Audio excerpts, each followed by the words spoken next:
Well, hello dear viewers, this is Wolf, and welcome to Level Up Reviews. Let's jam!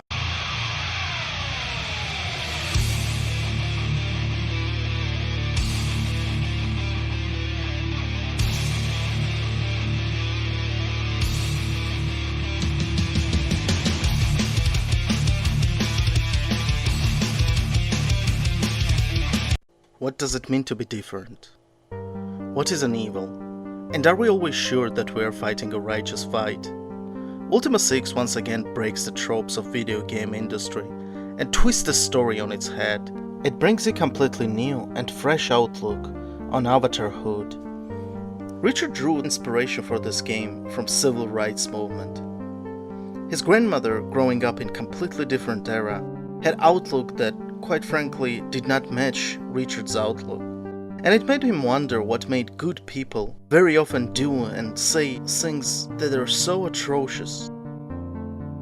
It also helped that Ultima 6 benefits from serious advancements in technology. Game was released on PC in 1990. It's the first Ultima that supports mouse, and it is the largest official release on Commodore 64. In fact, the game was so large for that time that it came on 3 double-sided CDs. But really, it's not much for today's standards. The game came with map of Britannia and Orb of the Moon. And of course, later the game was ported on NES. There was also a release for FM Towns, a Japanese-built PC built by Fujitsu, which includes voice acting. In English, "Much hath happened since thou last departed our realm. Take this key. It will unlock the gatehouse by the southern entrance to the castle." and in Japanese. 再びこのブリタニアの王座につくことができた。世はまた非常に大きな困難に立ち向かわなければならなくなった。 Most NPCs are voiced by people they're based on. And by the way, music in this game is beautiful. Composed by Todd Porter and Herman Miller, they did a great job to immerse you completely into this game. Speaking of immersion, the artwork in this game looks awesome. It is done by Denis Loubet and Amanda D. The game also plays a lot more different than the other games. You do not control all of your party members. Now you just equip them and give them instructions.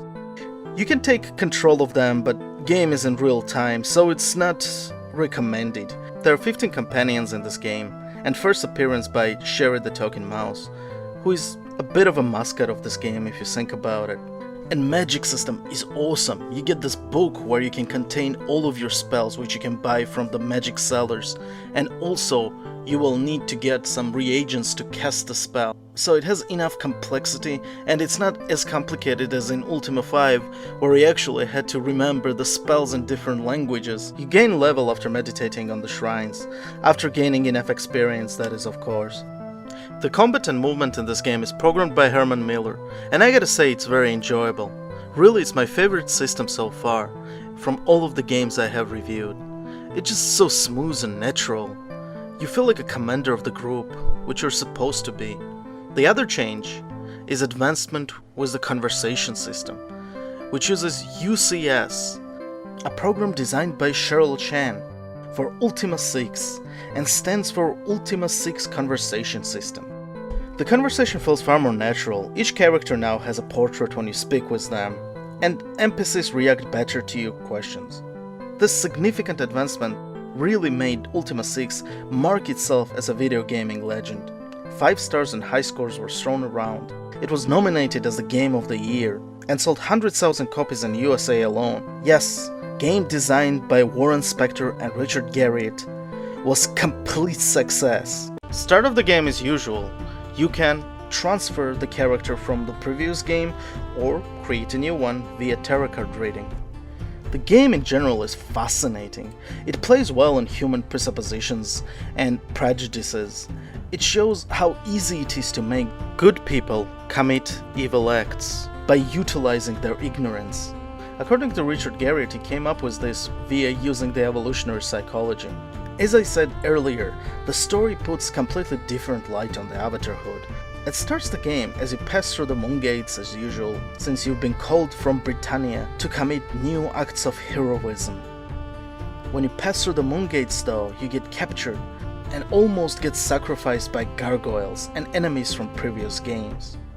After getting saved from them, Lord British explains to you what happened. Gargoyles broke out from the underworld, slaughtered people, and corrupted the shrines. So the job is to cleanse the shrines and destroy the demonic beings. There's also one more thing. There's stone pieces you need to find. See, they have writing on them in Gargish language, which is a gargoyle language. And Maria the mage can translate it for you.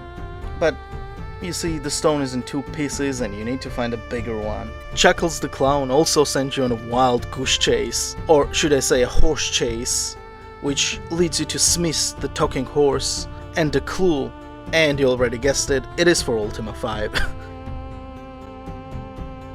Cleansing shrines is a really fun process. You meet different people and see just how alive the world is, and you get to play stones as well, which I love.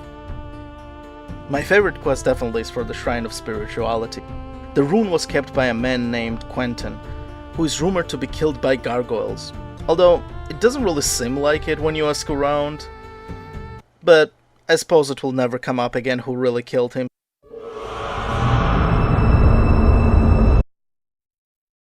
What I love about this game, it's really fun, and also it doesn't really hold your hand. You don't have any quest markers or any guides like that. You just ask around in the town and you find out what you need and you get it. It really feels like you're in the living world, although finding a stone is a bit more complicated.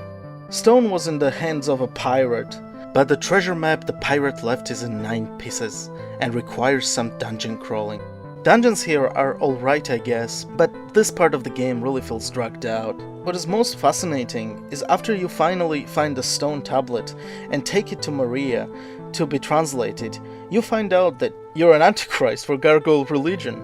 Yes, you stole their holy book, killed their leaders, and worst part is, the rest of the prophecy says that you will come down with an army and kill them all, which is sort of what you're doing right now. And to think we've been crusading against them this whole game just because of their look, acquainting them to demons, but they're just different looking intelligent beings who are desperately trying to survive and defeat this monster, this beast, this thief and murderer.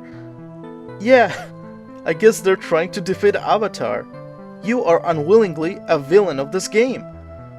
So of course we must fix it. Let's get going to the underworld and speak with gargoyles. You even meet Captain John, who will give you a scroll to learn Gargish. And in a while you gain a companion, Behlam, a gargoyle. See, I'm not that bad of a guy. Some of my best friends are gargoyles. After meeting a gargoyle king and agree to wear an amulet of submission, demonstrating virtue of sacrifice, they give you free food and other materials. Great people, right? Unlike the denizens of Britannia, who didn't thank you at all after how many times you saved them? Basically, you find out that Codex comes from a place called Vortex, so you need to find a couple items and send Codex back to Vortex. Getting items are easy, I suppose. Vortex Cube is owned by giant cyclops, who live with their human adopted child after they lost their own child. One more interesting way to point out similarities between creatures. And don't I feel terrible after I've been killing all these giant cyclops as monsters. These two, Mama and Papa, are pretty gentle in fact. They will give you Vortex Cube for a fish. And by the way, it is awesome that you can actually fish in this game. You also get to build an air balloon, but controls for it are terrible as usual. At least if you have a magic fan, you can control the winds, so it makes it a little easier. But you will need an air balloon to go to gargoyle shrines and talk with the statues of Mundane, Minax and Exodus. Mundane Shrine teaches you control. It is true that Mundane's control get out of the hand. He was controlling everything with Iron Fist. But if you use control right way, as in self-control, this virtue becomes quite positive if you think about it. In Shrine of Minax, you learn about passion. Minax was led astray because of her passion for mundane and obsession with vengeance, but passion and dedication are quite great virtues if you think about it, especially if you combine it with control, and of course diligence, which you learn from diligent student Exodus.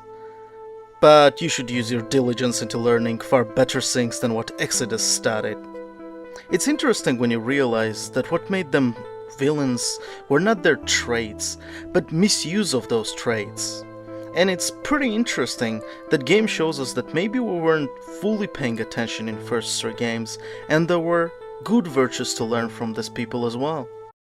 So Avatar forces both sides into peace by sending Codex back to Void and gives lenses to peer into the Void to both sides, one to Lord British and one to Lord Draxanimus, by this ending the war and forcing them to work together if they ever want to peer into the Void. But make no mistake about it, there's nothing cheap about it. This ending is quite brilliant. Using lenses is a great analogy for both sides to see clearly that they've been fighting for the same virtues and same codex all this time. Ultima 6 is an awesome game. Gary had truly captured what he set out to do, and it is a great role-playing experience. Here again, I end another trilogy. Trilogy which unified Britannia and brought peace to all of its denizens, not just people. It is available on GOG, and I strongly recommend it, but engine of this game is great, and of course, it did not die with Ultima 6.